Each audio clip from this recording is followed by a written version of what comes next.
አሰላሙ አለይኩም ወረህመቱላሂ ወበረካቱ። ውድና የተከበራችሁ የመንፈስ ስንቅ ተከታታይ ወይም የዛር ሰይድ ተከታታይ ውድ ቤተሰቦች እንኳን ወደ ዛድ ሰይድ ቲዩብ በሰላም መጣችሁ። ዛሬ የምናየው ታሪክ የሰው ልጅ ስም ሳይጠራ አፈሩም ሳይበጅ ምድር በሌላ ህይወት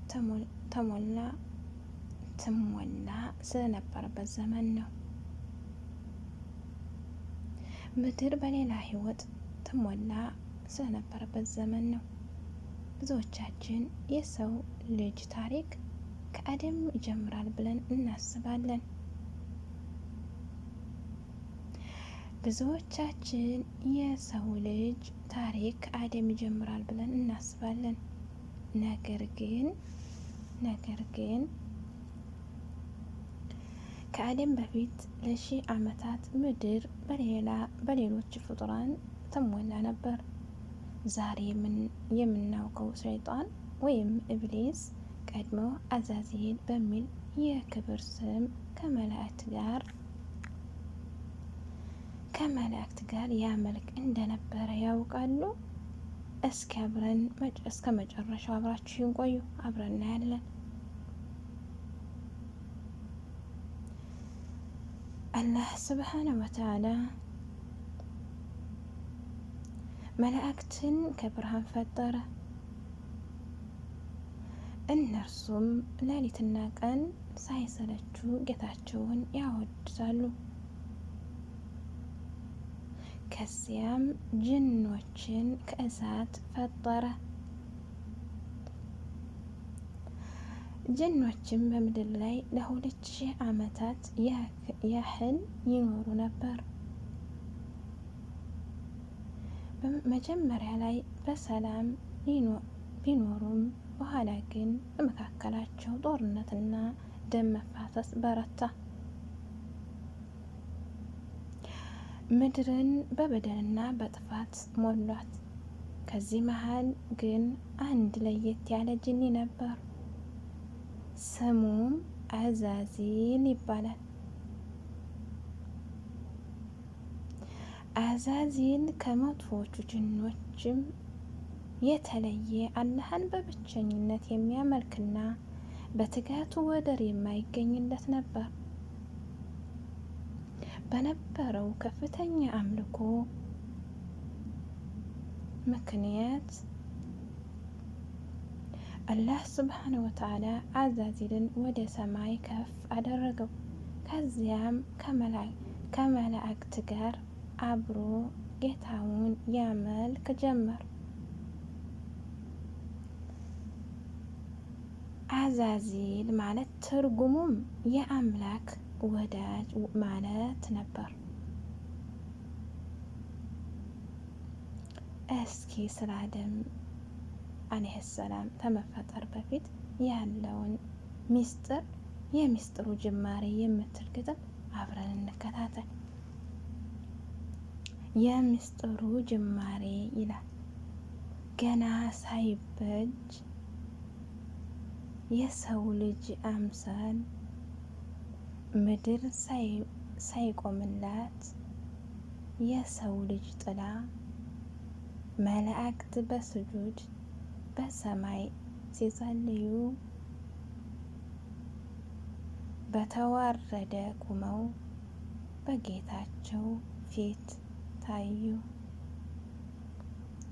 ከአፈርና ከጭቃ ቀድሞ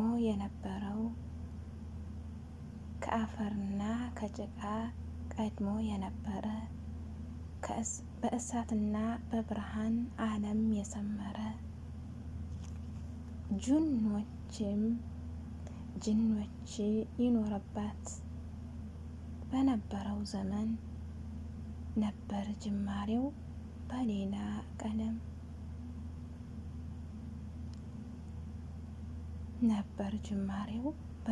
ቀለም አዛዚል ነበረ በክብር የቆመ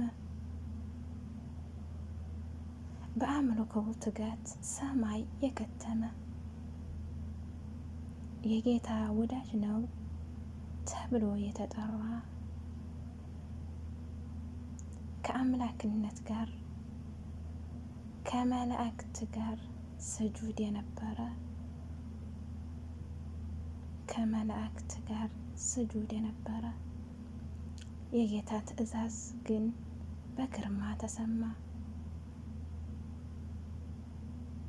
ተተኪን እፈጥራለሁ የሚል ቃል ተሰማ። መላእክት ጠየቁ ሚስጥሩን ሊረዱ። ጥፋት የሚዘራ ብለው ተገረዱ።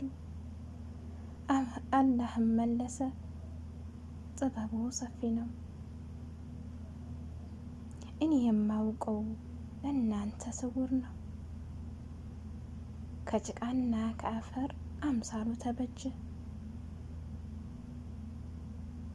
የሰው ልጅ ታሪክ ዛሬ ተበጀ። ይህን መሰረት እንደተመሰጣችሁ ተስፋ አለኝ።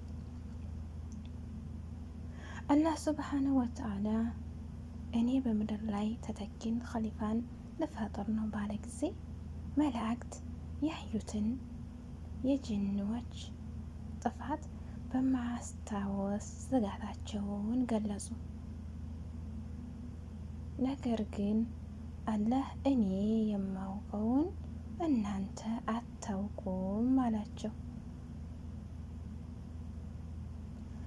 አፈር ከተለያዩ የዓለም ክፍሎች ተሰበሰበ። የአደም አለይሂ ሰላም አካል ተበጀ።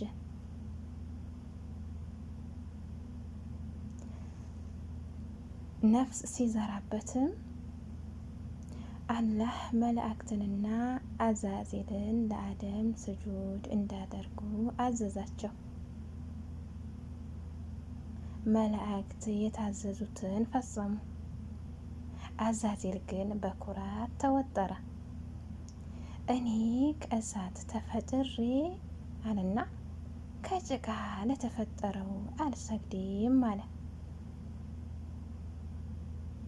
ያ ሁሉ የሺህ ዓመታት ስራው ያ ሁሉ ክብሩ በደቂቃ ኩራት ወደመ። አጂብ! ስሙም ከአዛዚል ወደ ኢብሊስ ወይም ተስፋ የቆረጠ ተቀየረ። ኢብሊስ ማለት ተስፋ የቆረጠ ማለት ነው። ሱብሃንአላህ። ተመልካቾቼ የአዛዚል ታሪክ ትልቅ ትምህርት ይሰጠናል።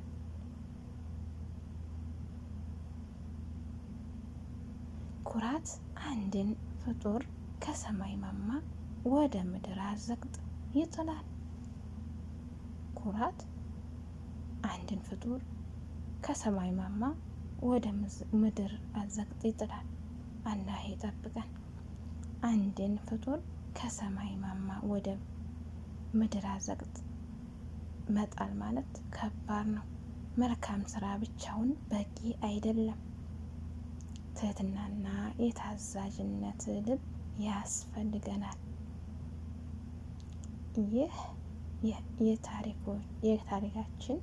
ይህ ታሪካችን መጀመሪያ ነው።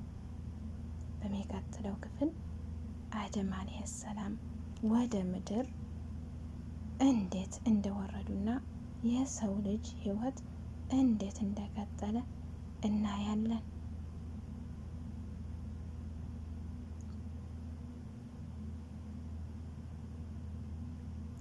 ስለተከታተላችሁኝ አመሰግናለሁ።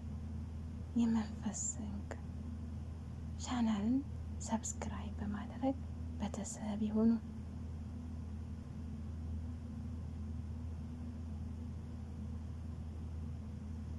ይህን ቻናል በማበረታታትና ያላችሁን አስተያየት በኮመንት ጠቁሙኝ። ቀጣይ የማቀርብላችሁም ከዚህ የተሻለ አቅርቤልኝ የምትሉኝ ካለ ዝግጁ ነኝ። ወሰላሙ አለይኩም ወራህመቱላሂ ወበረካቱ። ጀዛኩሙላህ ኸይር ስላዳመጣችሁኝ።